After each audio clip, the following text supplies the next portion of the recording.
Good afternoon students, this is Bhanu Pratap Singh. In this lecture 4, we are going to start the system devices, which is unit 4 of CNC machine and automation. बेटा इस chapter में हम basically देखेंगे कि system devices कौन कौन सी हैं. System devices का मतलब क्या, एक्चुएटर्स, सेंसर्स, टैकोमीटर, एलवीडीटी, उन सब के बारे में हम देखेंगे और हम ये भी देखेंगे कि उनसे क्वेश्चन कैसे बन सकते हैं और हम इस चैप्टर में क्वेश्चन की प्रैक्टिस भी करेंगे. तो चलिए स्टार्ट करते हैं, देखते हैं क्या है सिस्टम डिवाइसेस.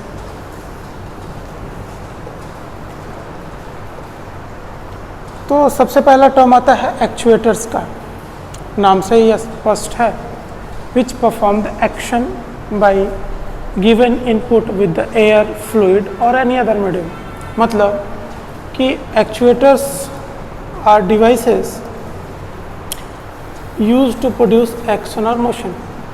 एक्चुएटर्स वो युक्तियां हैं, वो डिवाइसेस हैं जो क्या करती हैं, कार्य या फिर गति प्रोड्यूस करती हैं या कार्य या गति को उत्पन्न करने के लिए एक्चुएटर्स युक्तियों का इस्तेमाल किया जाता है, डिवाइसेस का इस्तेमाल किया जाता है. It is operated by source of energy. ये किसी दिए गए ऊर्जा के स्रोत से ऑपरेट किए जाते हैं, जैसे इलेक्ट्रिकल सिग्नल यानी कि विद्युत सिग्नल, एयर या फिर फ्लूइड्स. जनरली जो पिस्टन सिलेंडर अरेंजमेंट आप सोलेनॉइड वाल्व का देखते होंगे रोबोटिक्स में या फिर ऑटोमेशन में, वो यही है बेटा, वो एक्चुएटर्स ही है. And converts that energy into motion. और इस ऊर्जा मतलब इलेक्ट्रिकल सिग्नल का, एयर का और फ्लूइड का, इस ऊर्जा को वो गति में परिवर्तित कर देता है. ठीक है ना. चलिए, एक्चुएटर्स इज़ अ मैकेनिज्म. ये एक मैकेनिज्म है बेटा, by which a control system act upon environment, जिसके द्वारा कंट्रोल सिस्टम एनवायरनमेंट के ऊपर कार्य करता है. एक्चुएटर्स कहलाते हैं. Actuators output is usually mechanical. सामान्यतः जो एक्चुएटर्स का आउटपुट होता है वो बेटा यांत्रिक होता है, जैसे कि लीनियर डिस्प्लेसमेंट यानी रेखीय विस्थापन, या फिर वेग की बात करूँ. ठीक है ना. और रोबोट का आर्म भी एक्चुएटर्स की ही कैटेगरी में आता है. जो रोबोट आर्म्स के थ्रू, फिंगर्स के थ्रू, रिस्ट के थ्रू, जॉ के थ्रू, जो रिस्ट या फिर फिंगर या फिर आर्म होते हैं रोबोट के, वो एक्चुएटर्स ही कहलाते हैं. Actuators can be from few microns. Microns का मतलब क्या कि ये बहुत कम यानी माइक्रोमीटर से कुछ मीटर्स तक होते हैं. There is a large limit of displacement, है ना. तो उनको एक्चुएटर्स हम कहते हैं. चलिए आगे बढ़ते हैं. अब आगे में हमारा एक्चुएटर्स की अगर हम ब्लॉक डायग्राम पे बात करें कि एक्चुएटर्स काम कैसे करता है, तो अनमॉड्यूलेट एनर्जी सोर्स होती है, चाहे वो इलेक्ट्रिकल हो, चाहे वो एयर हो, चाहे वो फ्लूइड हो. अब कंट्रोल सिग्नल क्या करता है, उस सोर्स ऑफ एनर्जी को पावर एम्प्लीफिकेशन या मॉड्यूलेशन के मदद से उसको एनर्जी को कन्वर्ट करके मैकेनिकल आउटपुट यानी कि मोशन में कन्वर्ट कर देता है. यही एक्चुएटर्स का काम है बेटा. सिंपल सा ब्लॉक डायग्राम अब देख लीजिए. अब कुछ टाइप के एक्चुएटर्स होते हैं. एक्चुएटर्स कितने तरह के होते हैं, तो एक्चुएटर्स कई तरह के हो सकते हैं, लेकिन कुछ कॉमन क्लासिफिकेशन एक्चुएटर्स का ये है कि हाइड्रोलिक हो सकते हैं. अगर उसमें वर्किंग मीडियम कोई फ्लूइड है तो उसे हाइड्रोलिक कहेंगे, मतलब लिक्विड है तो हाइड्रोलिक कहेंगे. अगर उसमें एयर है तो न्यूमेटिक कहेंगे.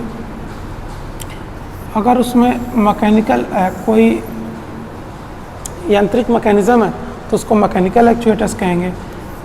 इलेक्ट्रिकल एनर्जी सोर्स है तो electrical, piezo electric energy source है तो पीजो इलेक्ट्रिक एक्चुएटर्स, और अगर थर्मल या फिर मैग्नेटिक सोर्स है तो थर्मल या मैग्नेटिक एक्चुएटर्स कहेंगे. तो based on the given input source of energy, actuators are classified as hydraulic, pneumatic, mechanical, electrical, piezo electric, thermal and magnetic. ठीक है बेटा, आगे बढ़ा. चलिए ट्रांसड्यूसर की बात करेंगे. तो ट्रांसड्यूसर को लेकर के बहुत कन्फ्यूजन रहता है कि सर ट्रांसड्यूसर क्या केवल पावर को कन्वर्ट करता है, क्या केवल हीट को कन्वर्ट करता है, क्या केवल इलेक्ट्रिकल एनर्जी को कन्वर्ट करता है? तो बेटा जी नहीं, जो ट्रांसड्यूसर होता है ऊर्जा के किसी भी एक रूप को दूसरे रूप में परिवर्तित कर देता है। Transducer can transform any form of energy from any one form of energy to another form of energy, है ना। तो वही बातें यहाँ पे कही गई हैं। एग्जाम्पल में temperature transducer, thermocouples, resistance temperature detector जिसको RTD भी कहते हैं, thermistor, resistive position transducer, displacement transducer और स्ट्रेन गेज ट्रांसड्यूसर, ये सारे क्या हैं? ट्रांसड्यूसर है। ट्रांसड्यूसर का क्लासिफिकेशन कई तरह से किया जा सकता है। जैसे अगर हम बात करें कि ट्रांसड्यूसर या ट्रांसडक्शन के प्रयोग के आधार पर, जैसे प्राइमरी और सेकेंडरी ट्रांसड्यूसर, जैसे एक्टिव और पैसिव ट्रांसड्यूसर, ये एक्टिव ट्रांसड्यूसर है, ये पैसिव, जैसे एनालॉग और डिजिटल। एनालॉग और डिजिटल में फ़र्क आप समझ रहे होंगे। आपके पास वॉच ही होगा जिसमें नीडल होती है, सुइयाँ होती हैं, पॉइंटर होता है, वो एनालॉग है। जो डिजिट में शो करता है वो डिजिटल है। और जैसे ट्रांसड्यूसर और इनवर्स ट्रांसड्यूसर, इन सब का क्लासिफिकेशन है। अगर ट्रांसड्यूसर के फंक्शन पे है तो ट्रांसड्यूसर, अगर रिवर्स पे है तो रिवर्स ट्रांसड्यूसर होगा। एनालॉग और डिजिटल भी समझ गए। एक्टिव, पैसिव, प्राइमरी और सेकेंडरी को थोड़ा देख लेते हैं।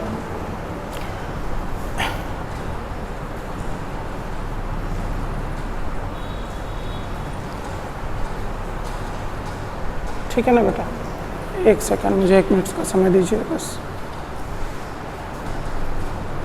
अब प्राइमरी और सेकेंडरी ट्रांसड्यूसर्स की बात करें तो कुछ ट्रांसड्यूसर्स, जैसे ट्रांसड्यूसर क्या होता है, मैकेनिकल और इलेक्ट्रिकल सिस्टम को इंक्लूड करता है। अब अगर मैकेनिकल डिवाइसेस जो कन्वर्ट करती हैं फिजिकल क्वांटिटी को एज ए आउटपुट, जिसको मैकेनिकल में मेजर किया जा सकता है, तो वो प्राइमरी होता है।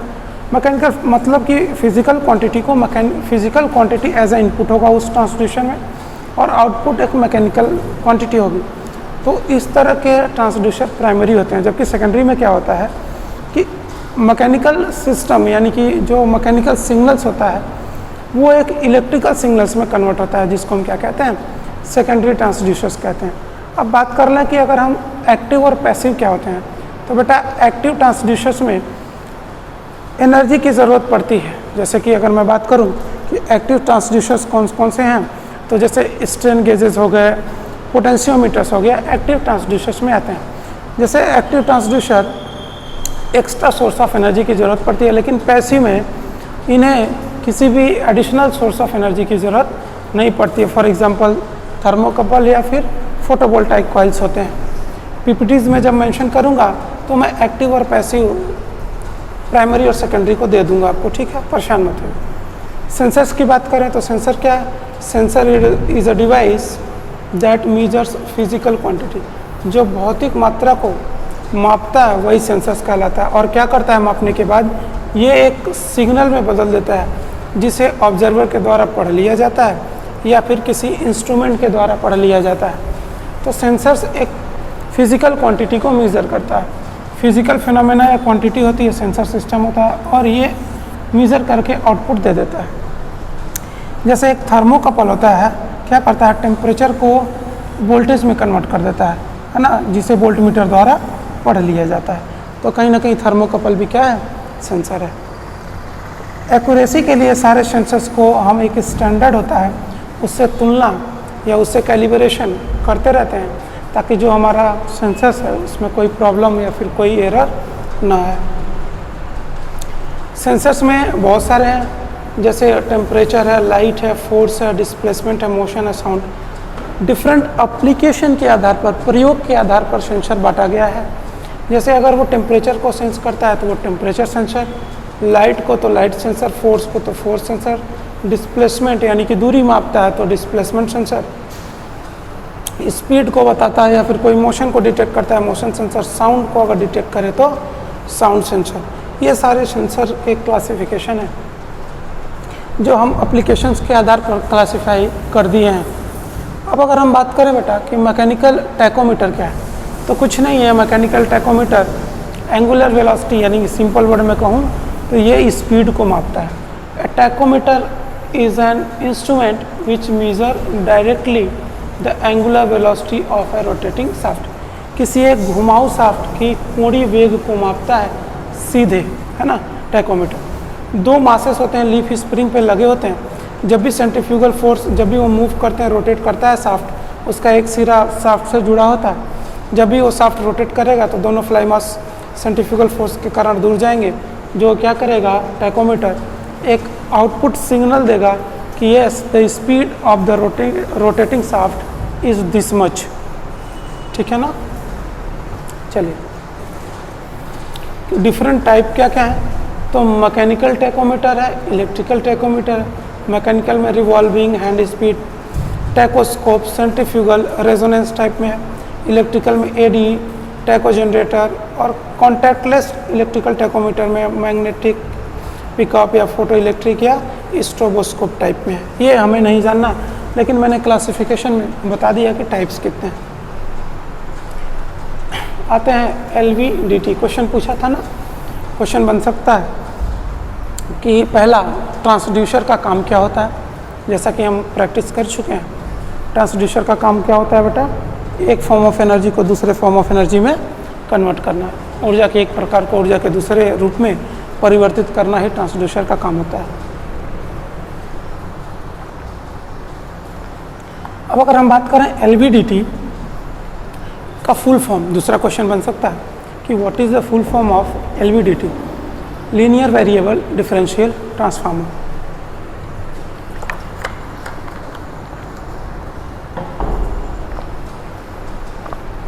इसका फुल फॉर्म होता है, करता क्या है, एक नॉन कॉन्टैक्ट ट्रांसड्यूसर होता है जो क्या करता है, रेखीय विस्थापन को इलेक्ट्रिकल आउटपुट सिग्नल में परिवर्तित कर देता है। मतलब that converts linear displacement into an analog electrical signal as an output.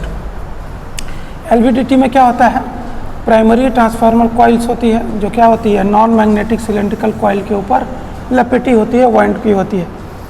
दो सेकेंडरी ट्रांसफार्मर कॉइल्स होती हैं जो क्या करती हैं, प्राइमरी के टॉप पे लपेटी होती हैं, वाउंड होती हैं। और ये कॉइल की असेंबली एक मैकेनिकल हाउसिंग में बंद कर दी जाती है।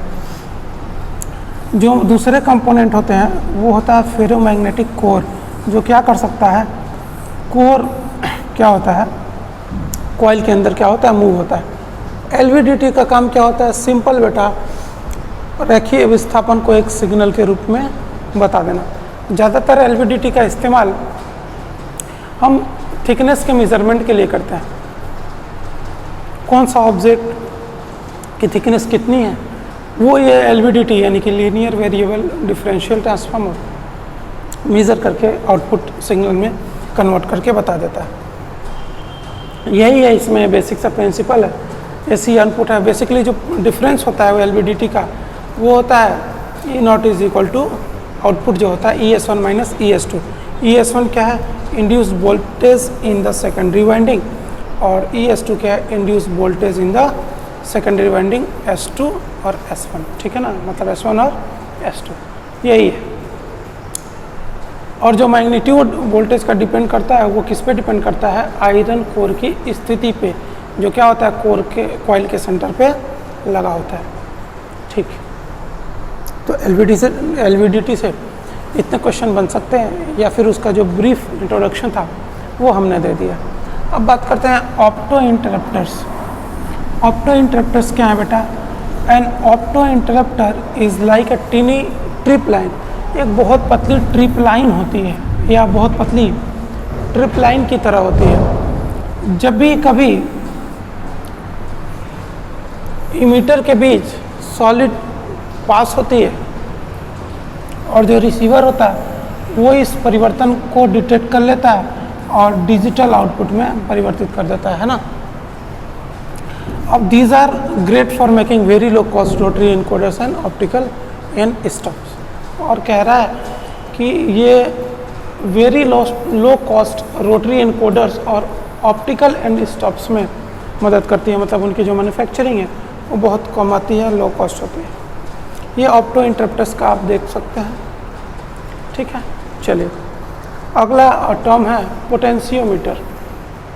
हमेशा देखे होंगे, पोटेंशियोमीटर के बारे में सुने भी होंगे। इसका काम क्या है बेटा?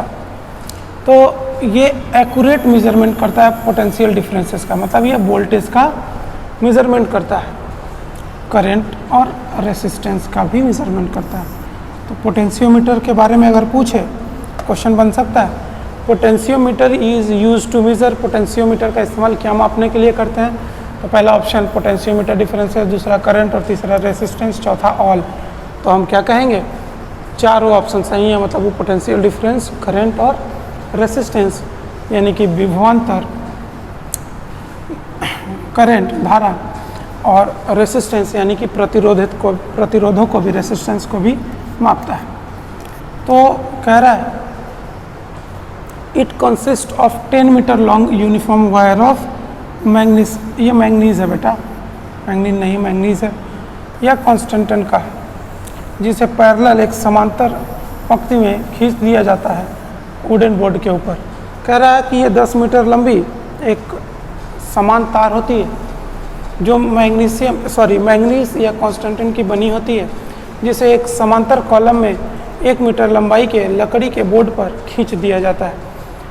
अब क्या होता है, द टू फ्री एंड, जो दोनों सिरे स्वतंत्र सिरे हैं ए और बी, उनको आपस में एक पास लाया जाता है और कॉपर की स्ट्रिप पर स्क्रू से, बाइंडिंग स्क्रू से फिट कर दिया जाता है। और meter scale is fix parallel to the wire, और वायर के समांतर एक मीटर स्केल फिक्स कर दिया जाता है। ठीक है, जो हमारा पोटेंशियोमीटर क्या करता है, रीडिंग को शो कर देता है। चलिए, पोटेंशियोमीटर में जनरली मैंने इसलिए जो लीनियर टाइप में है और जो रोटरी टाइप में है, रोटरी हो या लीनियर हो, पोटेंशियोमीटर हो सकते हैं जो पोटेंशियल डिफरेंस, करंट और रेसिस्टेंस को एज एन आउटपुट रिप्रेजेंट करते हैं ना। यानी कि इस ग्राफ में अगर आप देख पा रहे होंगे तो देखिए वोल्टेज आउटपुट होती है ना, लीनियर आउटपुट। आगे बढ़ें तो एनकोडर्स की बात कर लें थोड़ा। एनकोडर्स क्या है? तो बेटा कोई भी चीज़ मशीन लेवल, मशीन हमारी भाषा कैसे समझेगा? जो भी हम प्रोग्रामिंग कर रहे हैं, G05 लिख दे रहे हैं, X1 लिख दे रहे हैं, Y2 लिख दे रहे हैं, वो इंच में होगा, mm में होगा, वो क्लॉकवाइज होगा, एंटी क्लॉकवाइज होगा, वो कटर कंपनसेशन लेफ्ट या राइट, सारी कोडिंग के थ्रू ही आप प्रोग्रामिंग कर रहे हैं। तो मशीन कैसे इन सब चीज़ों को पढ़ेगा? तो एनकोडर और डिकोडर का हम इस्तेमाल करते हैं। जब भी हम कोडिंग करते हैं तो एनकोडर में डेटा इनपुट देते हैं और डिकोडर क्या करता है, उस डेटा के इनपुट को as a output machine level language में कन्वर्ट कर देता है, जिसे मशीन अपनी भाषा में समझ लेता है। अब एनकोडर की बात करूं तो ये मल्टी इनपुट आउटपुट या multi input multi output logic circuit होती है, जो क्या करता है, दिए गए इनपुट को, डेटा को आउटपुट डेटा में कन्वर्ट कर देता है, या दिए गए इनपुट कोड को आउटपुट कोड में परिवर्तित कर देता है। जहां इनपुट और आउटपुट कोड डिफरेंट होते हैं, सेम नहीं होते हैं, ऑब्वियसली आपने प्रोग्रामिंग अपने कोडिंग के हिसाब से की है, उसे डिकोड करना पड़ेगा डिफरेंट मशीन लेवल लैंग्वेजेस में। ठीक है, the output code generally has fewer bits than the input code. जो आउटपुट होता है उसकी मेमोरी कम होती है, मतलब उसमें जो बिट्स की संख्या होती है वो कम होती है इनपुट की तुलना में। And there is 1-to-1 mapping from input code words into output code words, और हर एक की मैपिंग इनपुट कोड वर्ड्स से आउटपुट कोड वर्ड्स की तरफ होती है, या इनपुट से आउटपुट होती है।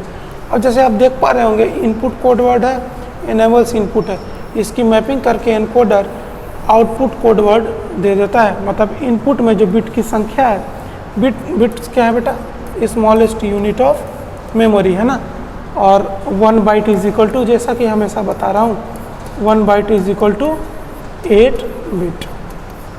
ठीक है, तो आउटपुट कोड वर्ड में मिनिमम में दे देगा। डिकोडर क्या है, अभी बताया, लॉजिक सर्किट है जो एक्सेप्ट करता है सेट ऑफ इनपुट को, मतलब जो हमने इनपुट का सेट दिया है उसको स्वीकार करता है, और वो क्या करता है, एक बाइनरी नंबर में प्रदर्शित कर देता है, और क्या करता है, आउटपुट को एक्टिवेट कर देता है, जैसे हमने इनपुट दिया हुआ है उसी के तरह से, उसी के अकॉर्डिंग आउटपुट में कन्वर्ट कर देता है।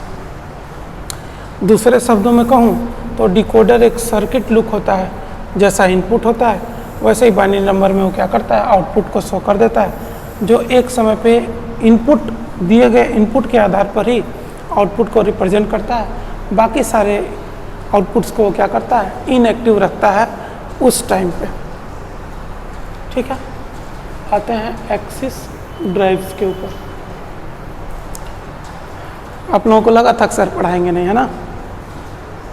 क्यों बेटा? मेरे टीचिंग करियर में अभी तक ऐसा नहीं हुआ कि मैंने सिलेबस कंप्लीट ना किया हो, चाहे वो कोई भी परिस्थिति रही हो, कोई भी सिचुएशन रहा हो। चलिए, एक्सिस ड्राइव क्या है? The single axis control means that the DC power supply is internal to each drive. Single control जो एक्सिस होती थी उसका मतलब ये होता था कि डीसी पावर सप्लाई में हर एक ड्राइव में केवल इंटरनल होती थी, या हर एक ड्राइव में केवल डीसी पावर सप्लाई होता था। लेकिन जो मल्टी एक्सिस कंट्रोल हुआ वो क्या करता है, एक सेंट्रल डीसी पावर सप्लाई का इस्तेमाल करता है, प्रयोग करता है, जिसमें क्या होते हैं, बहुत सारे एक्सेस एक कॉमन डीसी पावर सोर्स से शेयर होते हैं, जुड़े हुए होते हैं। तो सिंगल और मल्टी एक्सेस में यही है। There are also control scheme that utilize a combination of both.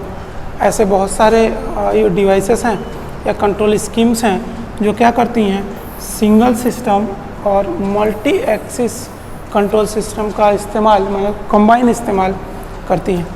There are generally, ये जनरलिटीज़ नहीं है, जनरली है, with both single and multi axis control system.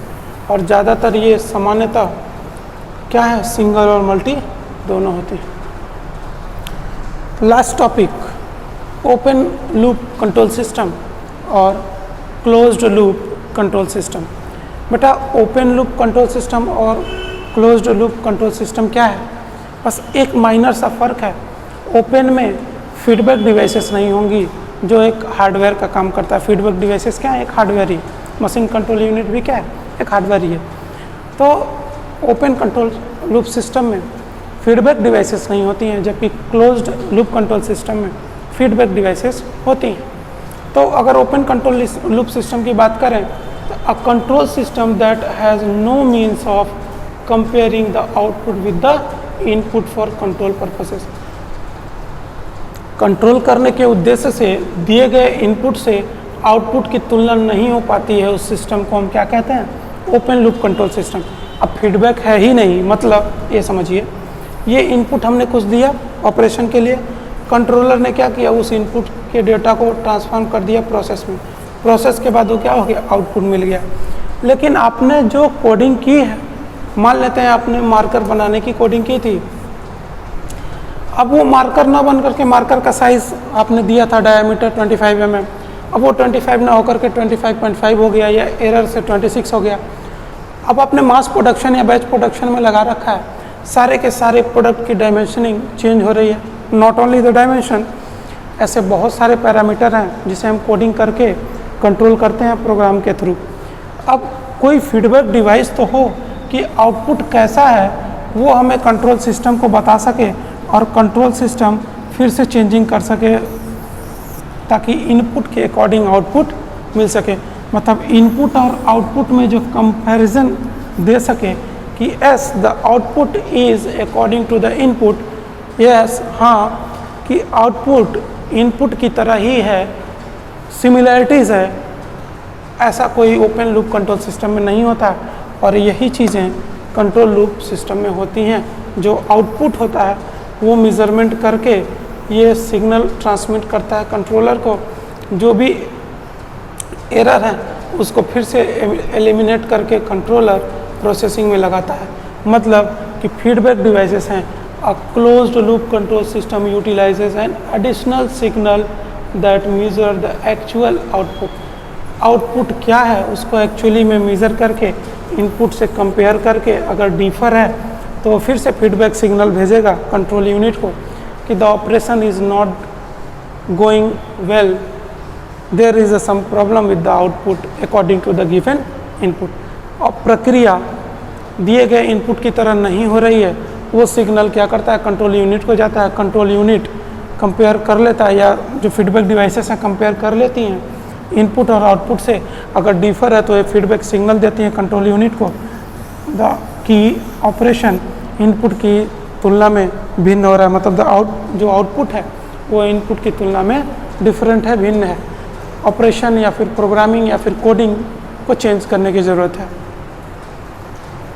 तो चलिए ये यहाँ पे फिनिश होता है। हम कुछ कॉमन क्वेश्चन की प्रैक्टिस कर लेते हैं, देखते हैं। एक्चुअली क्वेश्चन पीडी में है तो पीडी मुझे इंसर्ट कर लेने दीजिए।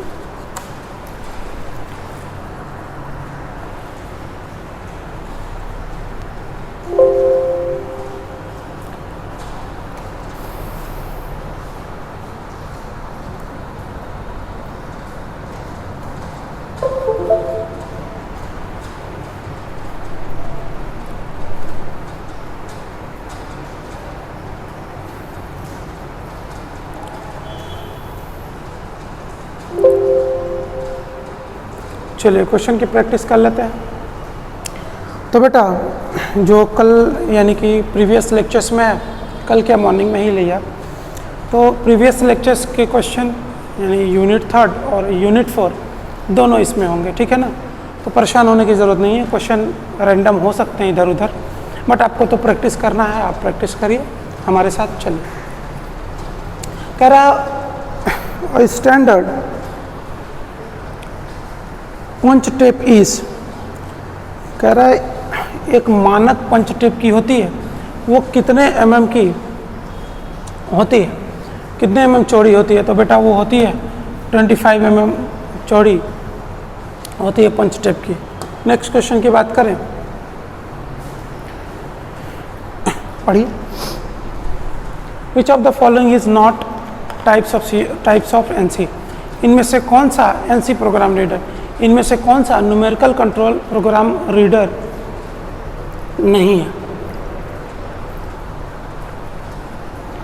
इनमें से कौन सा न्यूमेरिकल कंट्रोल प्रोग्राम रीडर का प्रकार नहीं है।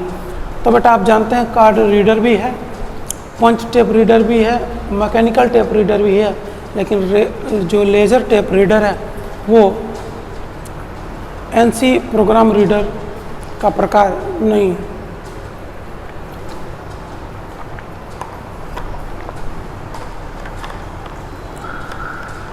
इनमें से कौन सा टेप रीडर का प्रकार है, मतलब विच of the following is the type of tape reader, tape reader का प्रकार कौन सा है इनमें से। तो बेटा ऑप्टिकल या photo electric tape reader, pneumatic और मैग्नेटिक टेप रीडर। बेटा ये सारे टेप रीडर के प्रकार हैं, चाहे वो ऑप्टिकल हो या ऑप्टिकल को फोटो भी कहते हैं, चाहे न्यूमेटिक हो चाहे मैग्नेटिक हो, ठीक है। चलिए ऑप्शन डी हो जाएगा। How many ways CNC machine tool system can be classified?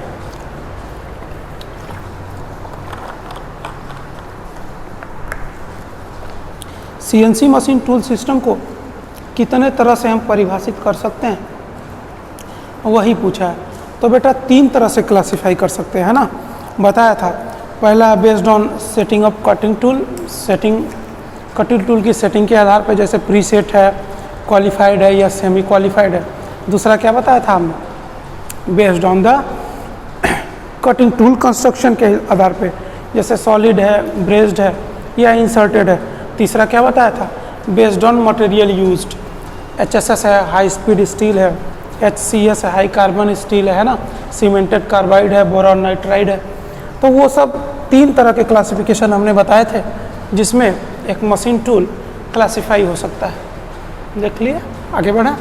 चलिए, continuous path control system is suitable for which type of application. तो मैंने जब पढ़ा रहे थे तो मैं बताया था कि कॉन्टिन्यूअस या पॉइंट टू पॉइंट क्या होता है। तो कॉन्टिन्यूअस में जो टूल है वो कॉन्टिन्यूअसली मूव करता है, ऑपरेशन उसका उस टूल का कॉन्टिन्यूअस है। तो कॉन्टिन्यूअस पाथ कंट्रोल सिस्टम किस तरह के एप्लीकेशन यानी किस तरह के उपयोग के लिए उपयोगी होता है, सूटेबल होता है। तो बेटा वो किसके लिए उपयोगी होता है? मिलिंग की प्रोफाइल के लिए कॉन्टिन्यूस पाथ कंट्रोल सिस्टम हम देते हैं। चलिए आगे बढ़ें कि in the absolute positioning type of programming system the tool location are always defined in relation to fixed point zero. पूछ रहा है ये कथन सत्य है या असत्य है? तो कह रहा है एब्सोल्यूट पोजिशनिंग में जो सिस्टम के प्रोग्रामिंग का प्रकार होता है उसमें जो टूल की लोकेशन होती है वो हमेशा एक निर्धारित बिंदु पे होती है, जो निर्धारित बिंदु जीरो यानी फिक्स पॉइंट जीरो है। तो बिल्कुल स्टेटमेंट करेक्ट है क्योंकि वो एक्सिस 0 0 से ही होती है। आगे बढ़ते हैं। इन एन इंक्रीमेंटल पोजिशनिंग, अब फिक्स तो आपने देख लिया, अब इंक्रीमेंटल पोजिशनिंग प्रोग्राम जो होती है system, next tool location must be defined with reference to the previous tool. तो बिल्कुल मैंने एक्सिस जब बनाई थी तो मैंने एक्सिस में बताया था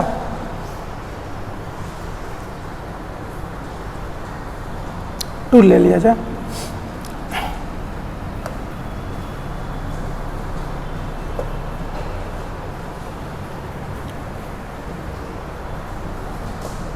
ठीक है, आपको दिख रहा होगा टूल हमने ले लिया। अब कह रहा है जो फिक्स्ड पोजीशनिंग सिस्टम था वो क्या था? कोई भी ऑपरेशन परफॉर्म करने के लिए वो जीरो इसी को रेफरेंस पॉइंट ले रहा था 0 0 को।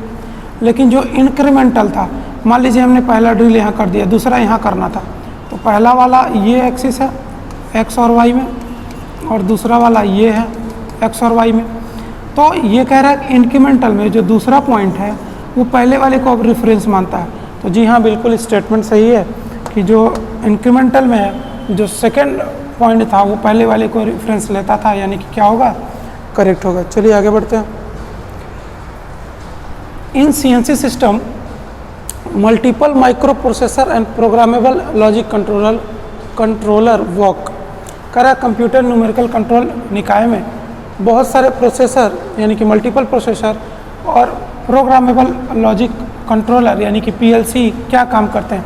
एक समांतर में काम करते हैं, सीरीज़ में काम करते हैं, या फिर एक दूसरे के बाद करते हैं, या 80% of the total machining time पे काम करते हैं। बेटा तो पैरेलल में सारे काम करते हैं, चाहे वो माइक्रो प्रोसेसर हो चाहे वो पीएलसी हो सीएनसी में। अगले क्वेश्चन पे आते हैं। कह रहा है एक्सिस पूछ रहा है कौन सा एक्सिस मोशन इस मेन स्पिंडल मशीन का एक्सिस होता है? तो बेटा वो जेड एक्सिस होती है।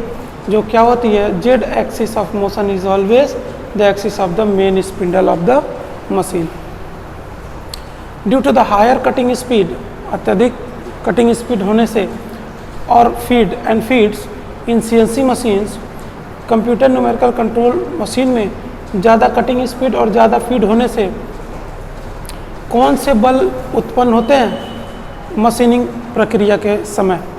Which types of forces develop during the machining operation. तो बेटा जब भी मशीनिंग होती है fluctuating and variable forces he generate होंगे ड्यूरिंग द ऑपरेशन। ठीक है, देख लीजिए ऑप्शन भी सही है। आगे बढ़ते हैं। What is the function of slideways in CNC? अभी मैं जब स्लाइडवेज पढ़ा रहा था सीएनसी मशीन में तो आपको बताया था कि सीएनसी मशीन के स्लाइडवेज में का काम क्या है, यानी कि सीएनसी मशीन में स्लाइडवेज का काम क्या है। तो बेटा सीएनसी मशीन में स्लाइडवेज का काम क्या होता है? सीएनसी मशीन में स्लाइडवेज का काम क्या होता है कि reduce friction, reduce wear, improve smoothness of the drive, यानी कि चारों ऑप्शन सही हैं, है ना। चलिए आगे बढ़ते हैं। ऑप्शन डी हो जाएगा। The use of stepper motor considerably simplifies the system as feedback devices are not used। कह रहा है स्टेटमेंट सही है या नहीं है? तो बेटा स्टेटमेंट बिल्कुल सही है। सही ये है कि जो स्टेपर मोटर का हम इस्तेमाल करते हैं वो सिस्टम में फीडबैक डिवाइसेस के लिए इस्तेमाल नहीं किया जाता है। ठीक है, आगे बढ़ते हैं। स्टेपर मोटर किसके लिए सूटेबल होता है, किस प्रकार की मशीन्स के लिए सूटेबल होता है? तो बेटा मैंने बताया था स्टेपर मोटर लाइट ड्यूटी के लिए, यानी कि ऑप्शन ये लाइट ड्यूटी के लिए प्रीफर करते हैं। पल्स देते हैं, रोटेशन होता है। To monitor the position of the slides which type of transducer are used. Slide की स्थिति को मॉनिटर करने के लिए, देखने के लिए या कंट्रोल करने के लिए कौन से प्रकार का ट्रांसड्यूसर हम इस्तेमाल करेंगे? तो बेटा पता है आपको कौन सा ट्रांसड्यूसर होगा, चाहे वो लीनियर ट्रांसड्यूसर हो या फिर वो रोटरी ट्रांसड्यूसर, मतलब दोनों तरह के ट्रांसड्यूसर का हम इस्तेमाल करते हैं स्लाइड्स की स्थिति को मॉनिटर करने के लिए। ठीक है, चलिए आगे बढ़ते हैं।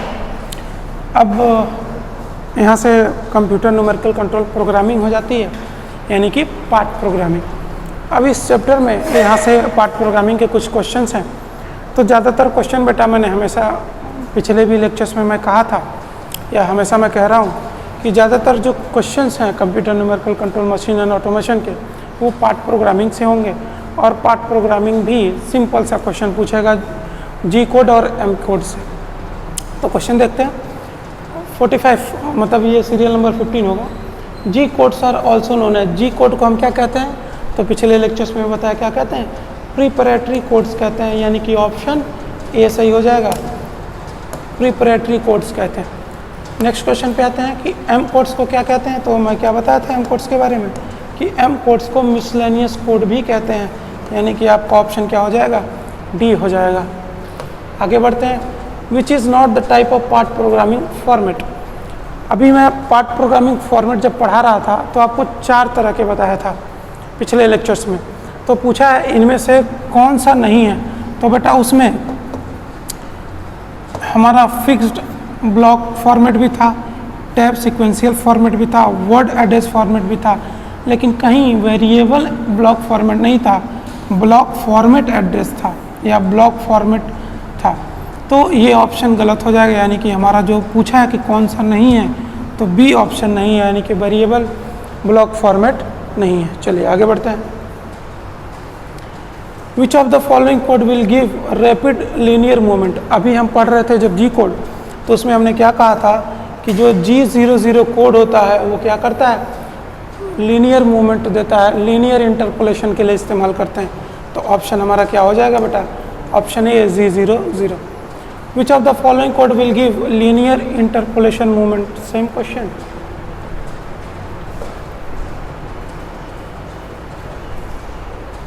एक सेकेंड, सॉरी रैपिड पूछा है ना इसमें, तो रैपिड लीनियर मूवमेंट के लिए G00 है ना, और लीनियर इंटरपोलेशन के लिए G01, यानी कि ऑप्शन बी। आगे बढ़ते हैं। Which of the following code will give circular interpolation clockwise direction में। तो ये भी हम प्रिपरेटरी कोड में देखे थे कि सर्कुलर इंटरपोलेशन क्लॉकवाइज डायरेक्शन में क्या होगा बेटा, G02। इसी तरह से सर्कुलर इंटरपोलेशन एंटी क्लॉकवाइज क्या होगा, G03, यानी कि ऑप्शन डी। ठीक है, आगे बढ़ते हैं। Which of the following code will produce dwell. तो ड्वेल के लिए क्या इस्तेमाल करते हैं बेटा, G04 का इस्तेमाल करते हैं। ठीक है ना, आंसर है। Which of the following code is use to give input of cutter offset data. Cutter offset data input के लिए कौन सा इस्तेमाल करते थे? तो याद होगा आपको G10 का इस्तेमाल करते थे,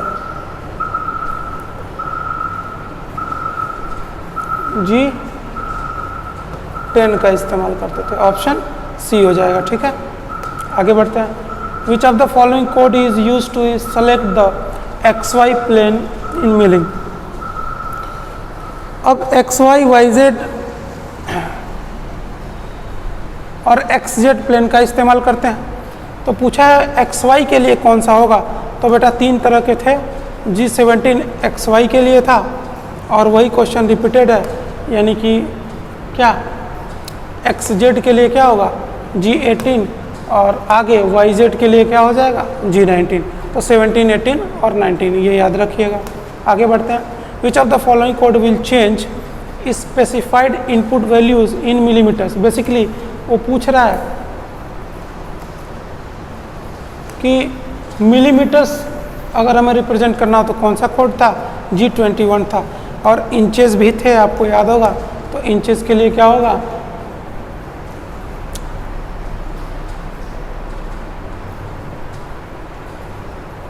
ठीक है, G21। आगे बढ़ते हैं। Which of the following code is use to return और रेफरेंस पॉइंट। रेफरेंस पॉइंट पर रिटर्न करने के लिए क्या था, हमारा G28 था। Which of the following code is use in thread cutting in turning. Thread cutting turning में ए ऑप्शन था G32। आगे बढ़ते हैं। Which of the following code is use to cancel the offset compensation for cutter radius. मतलब पूछना ये चाह रहा है कि कटर रेडियस कंपनसेशन कैंसिल किस कोड से करते थे। तो बेटा आपको याद होगा G40 से कटर रेडियस कंपनसेशन कैंसिल करते थे और 41, 42 का भी इस्तेमाल करते थे। तो 41 किस लिए होता था, लेफ्ट में करना हो तो क्या होगा 41 होगा, और वही कटर कंपनसेशन अगर राइट में करना हो तो क्या होगा 42 होगा। ठीक है। Which of the following code is use to specify the location of coordinate axes system origin relative to the starting location of the cutting tool. मतलब पूछना ये चाह रहा है कि इनमें से दिया गया कौन सा कोड ये स्पेसिफाई करता है कि कोऑर्डिनेट एक्सिस का जो लोकेशन है सिस्टम ओरिजिन वो स्टार्टिंग लोकेशन कटिंग टूल में दिखाए। तो बेटा आपको याद होगा हम G50 का इस्तेमाल करते थे। विच of the following code is used in programming in absolute coordinate के लिए कौन सा कोड इस्तेमाल करते हैं, तो G90 एब्सोल्यूट के लिए। उसी तरह से इंक्रीमेंटल पूछा है तो G91 इंक्रीमेंटल के लिए। G90 एब्सोल्यूट के लिए इस्तेमाल करते हैं और G91 इंक्रीमेंटल कोऑर्डिनेट सिस्टम के लिए इस्तेमाल करते हैं। आगे बढ़ते हैं। Which of the following code is use to specify feed per minute. अगर हमें फीडिंग पर मिनट देनी है मिलिंग और ड्रिलिंग में तो हम कौन से कोड का इस्तेमाल करेंगे, तो बेटा अगर फीडिंग पर मिनट में देनी है तो G94 का इस्तेमाल करेंगे। वहीं अगर आपको फीडिंग पर रिवोल्यूशन देनी है, फीडिंग प्रति चक्कर देना है, तो आप कौन से कोड का इस्तेमाल करेंगे, आप G95 कोड का इस्तेमाल करेंगे। आगे बढ़ते हैं। Which of the following code is use to specify feed per minute in turning. अब वो मिलिंग और ड्रिलिंग में था, लेकिन अब टर्निंग में पूछ रहा है फीड पर मिनट देना है, तो टर्निंग में फीड पर मिनट G98 और टर्निंग में ही फीड पर रिवोल्यूशन अगर देना है तो क्या करेंगे G99 का हम इस्तेमाल करते हैं। G98 टर्निंग में feed per minute, G99 turning में फीड पर रिवोल्यूशन। आगे बढ़ें, चलिए। Which of the following code is use to specify the spindle stop. अब आ गए हैं मिसलेनियस। अभी तक हम किस पे थे, प्रिपरेटरी फंक्शन के क्वेश्चन पे थे, यानी कि G कोड्स पे। अब हम आते हैं मिसलेनियस फंक्शन के कोड पे। मिसलेनियस का मतलब ये M codes. Which of the following code is use to specify the spindle stop. तो M05 का हम इस्तेमाल करते थे स्पिंडल को रोकने के लिए। Each of the following code is use to specify coolant on. अगर कूलेंट को ऑन करना है तो कौन सा कोड इस्तेमाल करते थे, आपको याद होगा M08 का इस्तेमाल हम करते थे कूलेंट ऑन के लिए। उसी तरह से कूलेंट अगर ऑफ करना है तो M09 का इस्तेमाल करते थे। अब इसको मैच कराना है, तो चलिए मैच कराते हैं। सोच क्या रहे हैं, पूछा है NC code numerical control code, तो क्या हो जाएगा ये सॉरी पहला ऑप्शन ये है ना, एक सेकंड, ये पहला है, ये दूसरा है, ये तीसरा है, ये चौथा है। PM05 अभी हमने पढ़ा स्पिंडल को स्टॉप करने के लिए, यानी P3 हो गया। P3 इन दोनों में मिलेगा। अभी आगे जाते हैं, Q पे जाते हैं। G01 क्या था, याद है G01 आपका लीनियर इंटरपोलेशन था, यानी Q4। G04 क्या था, ये आपका बेटा ड्वेल था। और G09 क्या था, एब्सोल्यूट कोऑर्डिनेट सिस्टम था। G09 नहीं होगा, G90 होना चाहिए। G91 इंक्रीमेंटल किया था ना, मिस्टेक है, चेक कर लीजिएगा। चलिए, तो ऑप्शन क्या हो जाएगा आपका ऑप्शन हो जाएगा बेटा C, है ना।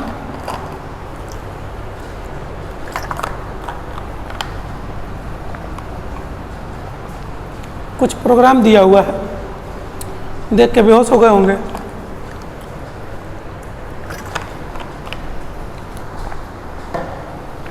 कुछ पूछा नहीं यार, ऐसे एग्जाम में देगा तो परेशान मत हो जाना। देखो, during the execution of A CNC part programme, एक ब्लॉक दिया है। ब्लॉक क्या बताया था मैंने, सेट ऑफ प्रोग्राम होता है, उसमें एक प्रोग्राम कंप्लीट होता है एक ब्लॉक में। ये पूरा ब्लॉक होगा हमारा, है ना।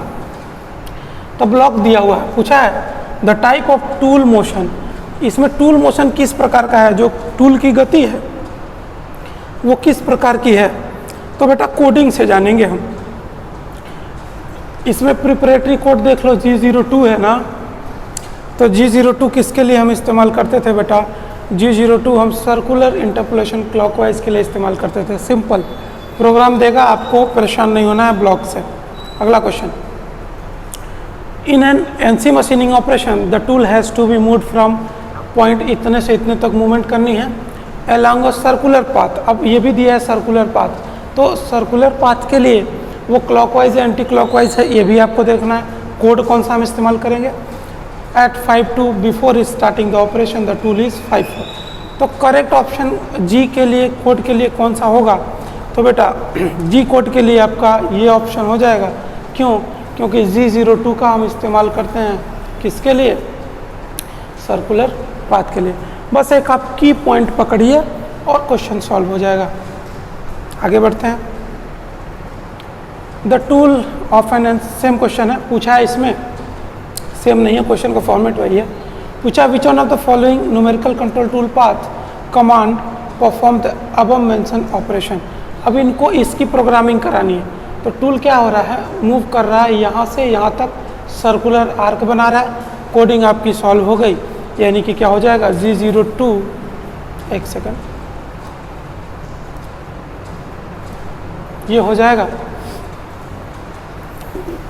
ब्लॉक नंबर तो सेम है, ये ब्लॉक नंबर है, कोई फ़र्क नहीं पड़ता। G02 है, x में ये तो चलेगा नहीं, यही x और y के हैं, तो x10 y10, और कहाँ से चल रहा है, तो चल रहा है आपका x5 y5, और जो आर्क है वो कितना है, रेडियस 5 का है। ठीक है बेटा, तो हमारा ऑप्शन क्या हो जाएगा, ए हो जाएगा। आगे बढ़ते हैं। इन CNC प्रोग्राम ब्लॉक, अब ब्लॉक की बात किया है, ये ब्लॉक दिया हुआ है आपको, डिस्टर्ब हो जा रहा है, एक सेकंड। ये आपको ब्लॉक दिया हुआ है N02, ये पूरा यहाँ तक है, यहाँ तक है, ये ब्लॉक दिया हुआ। अब इसमें पूछा है,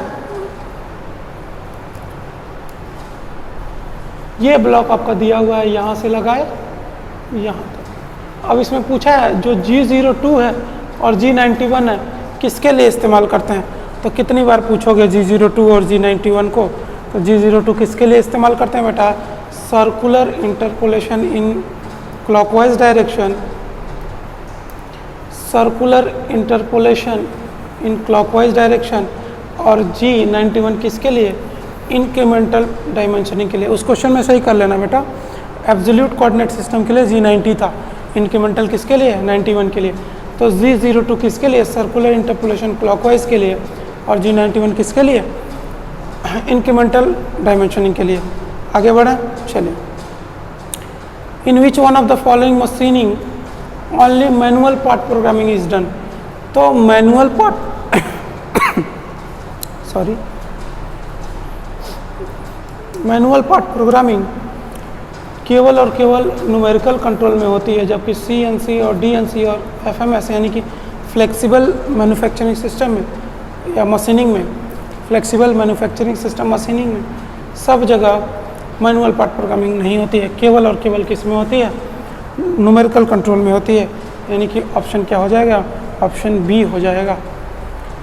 the highest level of automation is found in, highest level जो ऑटोमेशन होता है, स्वचालन होता है, वो किस में मिल सकता है आपको या किस में मिलता है, तो बेटा हाईएस्ट लेवल का जो ऑटोमेशन होता है वो आपको ऑटोमेटिक ट्रांसफ़र मशीन में मिल जाएगा, इन तीनों ऑप्शन की तुलना में। Last question of this lecture, question ये है, which of the following code will change specified input values in inches. पूछा था ना मिलीमीटर में, तो यहाँ पे इंचेस में पूछा है, तो इंचेस के लिए कौन से ऑप्शन सही हैं बेटा, तो इंचेस के लिए आपका G20 है ना, mm में 21, तो G20 और 21 प्रिफर कर लेंगे, और 20 आपका होगा इंचेस के लिए, 21 होगा mm के लिए। तो जितने प्रिपरेटरी कोड और मिसलेनियस कोड से क्वेश्चन बन सकते थे वो हमने यहाँ पे देख लिए हैं। अब हम अगले लेक्चर यानी कि चैप्टर 5 में या यूनिट 5 में और क्वेश्चन की प्रैक्टिस करेंगे विद कन्वेंशनल सिलेबस। ठीक है, चलिए तो इस लेक्चर को यहाँ पे ख़त्म करते हैं। आप मेहनत से पढ़िए और प्रैक्टिस करिए। ठीक है बेटा, बाय।